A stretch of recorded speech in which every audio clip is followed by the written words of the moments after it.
میرے رب کو، آپ صلی اللہ علیہ وسلم آپ کہہ دیجئے کہ میرے رب کو تمہاری کوئی پرواہ نہیں۔ اللہ نے اپنے ایک قانون کے تحت تمہاری طرف مجھے مبعوث فرما کر یہ ذمہ داری سونپی ہے کہ میں اس کا پیغام تم لوگوں تک پہنچاؤں۔ اس کے لیے میں سال ہر سال سے تمہارے پیچھے لگا ہوا ہوں، تمہارے گھر گھر جا کے تمہیں دعوت دیتا ہوں، اللہ کا پیغام پہنچاتا ہوں، خفیہ اعلانیہ ہر طرح سے سمجھاتا ہوں۔ تم لوگ اس سے یہ نہ سمجھ لینا کہ اس میں میری کوئی ذاتی غرض ہے یا میرا فائدہ ہے یا تمہارے بغیر میرے رب کا کوئی کام ادھورا پڑا ہے، بلکہ حقیقت تو یہ ہے کہ میرے رب کے حضور تمہاری حیثیت کچھ بھی نہیں ہے۔ اگر اللہ کو تمہیں راہ ہدایت دکھا کر اتمام حجت کرنا منظور نہ ہوتا اور اس کے لیے میرا تمہیں مخاطب کرنا ضروری نہ ہوتا تو میں ہرگز تمہارے پیچھے نہ پڑتا۔ اب تو تم جھٹلا چکے ہو۔ اور دوسرا اس کا مطلب یہ بھی ہو سکتا ہے جو اس ترجمے میں دیا گیا ہے کہ نہیں ہے پرواہ تمہاری کرتا پرواہ تمہاری میرا رب اگر نہ ہو تمہارا پکارنا اس کو، یعنی تم جو اس کو پکارتے ہو اگر یہ نہ ہو تو میرے رب کو تمہاری کوئی پرواہ نہیں ہے، لیکن اب تو تم نے وہ پکارنا بھی چھوڑ دیا، اب تم جھٹلا چکے تو اب تمہارے لیے عذاب لازمی ہے۔ تو تھوڑی سی یہ آیت ذرا سمجھنا اس کو مشکل ہے، بار بار اس کو آپ جب سنیں گے تو انشاءاللہ آپ کو سمجھ آ جائے گی۔ اللہ تعالیٰ سے دعا ہے کہ وہ ہمیں ان آیات پہ عمل کرنے کی توفیق عطا فرمائے، اور یہ جو عباد الرحمن کی خصوصیات ہیں یہاں سے شروع ہوتی ہیں، وعباد الرحمن، رحمان کے بندے تو وہ ہیں۔ اب کون ہیں رحمان کے بندے، ان کی پھر یہ خصوصیات بتائی گئیں۔ یہاں سے الذین یمشون علی الارض ہونا پہلی خصوصیت ہو گئی، والذین یبیتون لربہم سجدا وقیاما یہ دوسری خصوصیت ہو گئی، پھر وہ دعائیں مانگتے ہیں، پھر یہ تیسری ہو گئی، پھر وہ خرچ کرتے ہیں تو میانہ روی اختیار کرتے ہیں، پھر ہو گئی، پھر یہ تین بڑے بڑے گناہوں سے وہ بچتے رہتے ہیں، یہ ہو گئی ان کی خصوصیت، پھر وہ توبہ کرتے ہیں، پھر جھوٹی گواہی نہیں دیتے، لغویات سے دور رہتے ہیں، اور اپنے رب کی آیات پہ اندھے بہرے بن کے نہیں گر پڑتے بلکہ ان میں غور و فکر کرتے ہیں، پھر وہ اپنے اولاد کے لیے دعائیں کرتے ہیں۔ اور جو لوگ اپنے اندر یہ خصوصیات پیدا کر لیں گے ان کو ملے گا کیا؟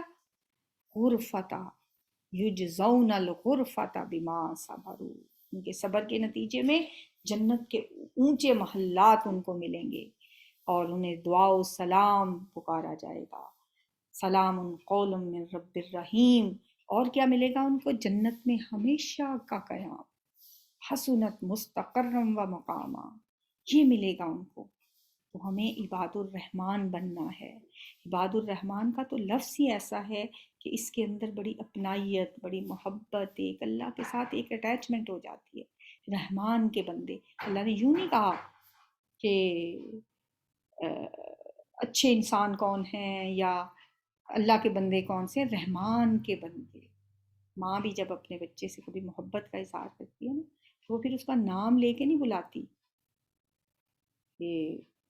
بلکہ کیا کہتی ہے؟ میرا بچہ، میرا لال، میرا پیارا۔ پھر اپنے کے ساتھ اس کی ایک ایسوسیشن قائم کر لیتی ہے، ماں کا لاڈلا۔ اللہ بھی فرماتے ہیں عباد الرحمن، رحمان کے بندے تو وہ ہیں۔ اب ہمیں یہ سوچنا ہے کہ ہم نے یہ خصوصیات اپنے اندر پیدا کر کے اپنی شخصیت کا حصہ ان چیزوں کو بنا کے ان عباد الرحمن کی صف میں شامل ہونا ہے، یا اللہ کی آیات کو سن کے اندھے بہروں کی طرح گزر جانا ہے، جو کہ آج ہی ہم نے پڑھا ہے۔ سبحانک اللہم و بحمدک، نشہد ان لا الہ الا انت، نستغفرک و نتوب الیک۔ السلام علیکم۔